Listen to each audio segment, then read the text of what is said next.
अस्पताल बचाओ संघर्ष समिति की तरफ से हमारे देवराज मेहता जी हैं, इनकी अध्यक्षता में आज ये प्रदर्शन कार्यक्रम है। उसकी तरफ से हमने पहले भी मुख्यमंत्री को ज्ञापन भेजा है, राज्य की स्वास्थ्य मंत्री को ज्ञापन भेजा है और यहाँ की मैनेजमेंट जो हमारी मेडिकल कॉलेज की मैनेजमेंट है, हॉस्पिटल के सीएमओ साहब हैं, उनको भी ज्ञापन दिया है। हमने 3-4 मांगे की है। एक तो चौधरी बंसीलाल नागरिक अस्पताल बहुत ऐतिहासिक अस्पताल है, पूरे एशिया में ये पहले नंबर पर था, इसको पुनः चालू कराया जाए। मेडिकल कॉलेज में स्पेशलिस्ट डॉक्टर के लिए वो खुला है, हमारे बच्चों को पढ़ाने के लिए एसोसिएट प्रोफेसर आए, स्पेशलिस्ट डॉक्टर आए और कोई गंभीर बीमारी हो तो उसका वहाँ इलाज करें। लेकिन उसके अलावा जो ओपीडी लगती थी चौधरी बंसीलाल नागरिक अस्पताल में वह एज इट इज लगती रहे। 4 मशीनें खराब पड़ी हैं पिछले कई महीने से और परेशानी होती है, मरीजों को बहुत भारी परेशानी होती है। हमारी राज्यसभा की सांसद है माननीय श्रीमती किरण चौधरी, अभी पीछे उन्होंने बयान दिया था कि 70 लाख रुपए हमने मंजूर करवा दिए और ये कुछ लोग राजनीति चमकाना चाहते हैं। हम कोई राजनीति नहीं चमकाना चाहते मैडम जी, हम इस अस्पताल में जो आपने 70 लाख रुपए उपलब्ध कराए हैं हम तो आपके ही मान लेते हैं, आपके प्रयत्न से हुआ है, लेकिन उसकी तुरंत वो मशीनें लगनी चाहिए नई, क्योंकि दिक्कत बहुत हो रही है। और यहाँ अल्ट्रासाउंड मशीन एक है, डॉक्टर एक है और एक महीने का समय देते हैं गंभीर बीमारियां के और हमारे मरीज 1000, 1200, 1500 रुपए लेकर के बाहर करवाते हैं। अब मैडम जी से ही अपील करते हैं कि आप 2 डॉक्टर 2 मशीनें अल्ट्रासाउंड की उपलब्ध कराओ ताकि 2-3 दिन में हर एक मरीज का नंबर आ जाए।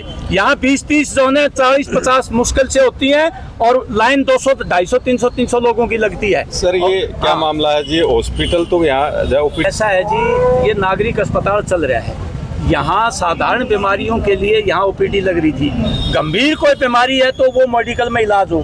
अब उसी को अस्पताल बना दिया तो मेडिकल कॉलेज कहाँ हुआ? वो तो ओपीडी पहले भी लगती थी, आज भी वही ओपीडी लग रही है। नई रिक्रूटमेंट की मांग कर रहे हैं। हाँ, नए रिक्रूटमेंट की हम मांग कर रहे हैं। स्पेशलाइज्ड डॉक्टर आए अलग अलग बीमारियों के, कैंसर जैसी, एड्स जैसी, हार्ट अटैक जैसी असाध्य बीमारियों का यहाँ इलाज हो।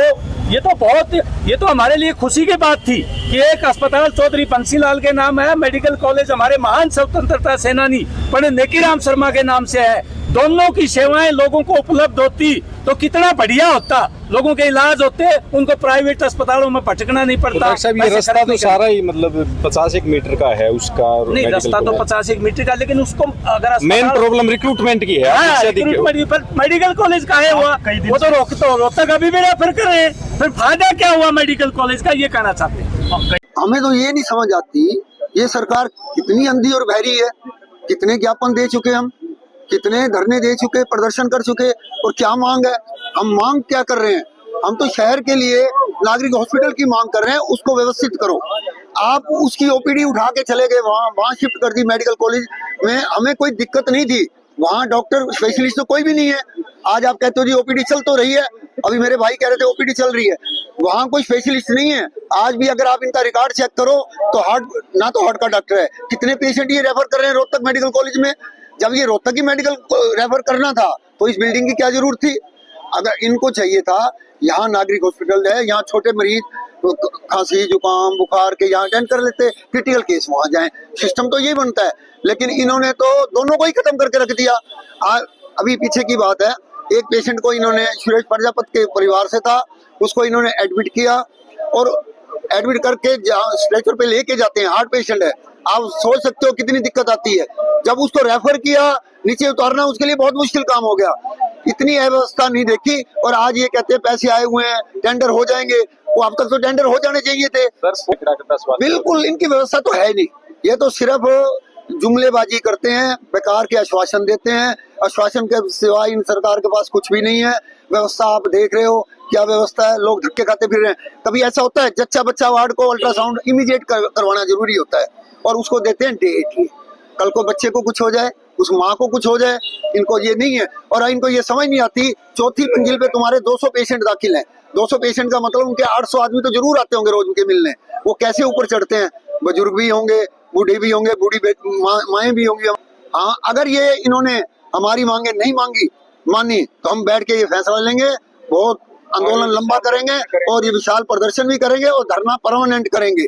ये हम अभी बैठ के सलाह करेंगे और इसका फैसला करेंगे। और हम इनका इंतजार करते हैं 1 हफ्ते तक। अगर इन्होंने हमारी मांग नहीं पूरी की, उनने ये चालू नहीं की अपना ओपीडी, और लिफ्टों के लिए जल्दी टेंडर करने चाहिए इनको। अब पैसा तुम कहते हो आ गए हो, अब बताओ नेता कहते हैं पैसा आ गया, और पैसा आ गया तो टेंडर करने में क्या दिक्कत है, उसमें कितना देर लगती है, लेकिन नहीं कर रहे, ये सिर्फ ये झूठे आश्वासन दे रहे हैं।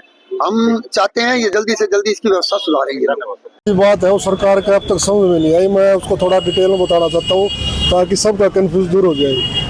हमारा ये है कि जो मेडिकल कॉलेज खुला बहुत अच्छी बात है और यहाँ भिवानी जिले के लोगों को बड़ी राहत मिलेगी, इसमें कोई दो राय की बात नहीं। लेकिन एक तो जो पहले सिविल हॉस्पिटल चलता चौधरी बंसीलाल के नाम जी से, जिन्होंने चौधरी बंसीलाल ने बड़े उससे एक सपने के तौर पे यहाँ बनाया था, वो आज वहाँ ओपीडी नहीं है। हम ये कह रहे हैं कि जैसे हड्डी के 4 डॉक्टर हैं, एक डॉक्टर चौधरी बंसीलाल इसमें बैठ जाए, एक डॉक्टर वहाँ पीजीआई में जो मेडिकल कॉलेज में बैठ जाए। इसी प्रकार मेडिसिन का है, इसी प्रकार आइज का है, डेंटल का है, सर्जरी का है, तो ये ऐसे बंटवारा करके, लेकिन कहीं ना कहीं टकराव है प्रशासनिक तौर पे, वो टकराव बंद करके जो चुने प्रतिनिधि है, खास तौर पर यहाँ से मंत्री हैं श्रुति चौधरी जी से और किरण चौधरी धर्मवीर सिंह से, मैं यही कहना चाहूँगा कि कोई लंबी चौड़ी बात नहीं है, क्योंकि मरीजों की संख्या दिन प्रतिदिन बढ़ रही है। आप देखते हो ये हड्डी का रोग के बहुत मरीज आते हैं, जिसके एक्सीडेंट के या कमर दर्द के या दूसरे दर्द के हैं,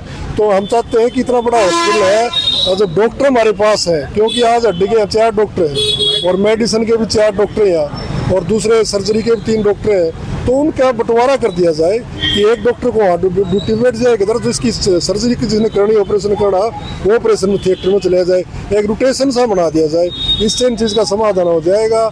और मैं मानता हूँ इससे मेडिकल की सुविधा बढ़ेगी और इससे मरीजों को भी काफ़ी राहत मिलेगी, यही मांग हम करना चाहते हैं। बात करें तो देखें तो व्यवस्थाओं की भी काफ़ी कमी देखने को मिली, लिफ्ट बंद पड़ी है और अन्य चीज़ें हैं। देखो उसका कारण यही है कि यहाँ से सारी चीज़ वहाँ शिफ्ट होगी और जो चीज़ शिफ्ट हो जाती है, मैं कह रहा हूँ अगर 6 महीने बाद में ये बिल्डिंग भी आप देखोगे ना, ये जर्जर हालत में हो जाएगी, क्योंकि एक बहुत बड़ा कारण है। एक जगह और भी ऐसा मेडिकल कॉलेज के साथ ही था वो, अगर मेडिकल कॉलेज दूर होता ना 3-4 किलोमीटर तो शायद ये बात नहीं आती, लेकिन अगर इसमें कोई डॉक्टर ही बिठा तो जर्जर हालत में हो जाएगा। तो हमारी तो मांग यही है कि एक डॉक्टर यहाँ बैठे, एक डॉक्टर वहाँ बैठे, ताकि मरीजों को किसी प्रकार की असुविधा हो हर फैकल्टी का। बात करें अब तक मेडिकल कॉलेज का भी उद्घाटन नहीं किया गया, बावजूद इसके जो है बंसीलाल को भी बंद कर दिया गया है एक तरह से। नहीं, मेडिकल कॉलेज का उद्घाटन ना हो, लेकिन मेडिकल कॉलेज शुरू तो हो गया ना, तो हम भी चाहते हैं वो भी शुरू रहे, ये भी शुरू रहे, ये हमारी मांग है।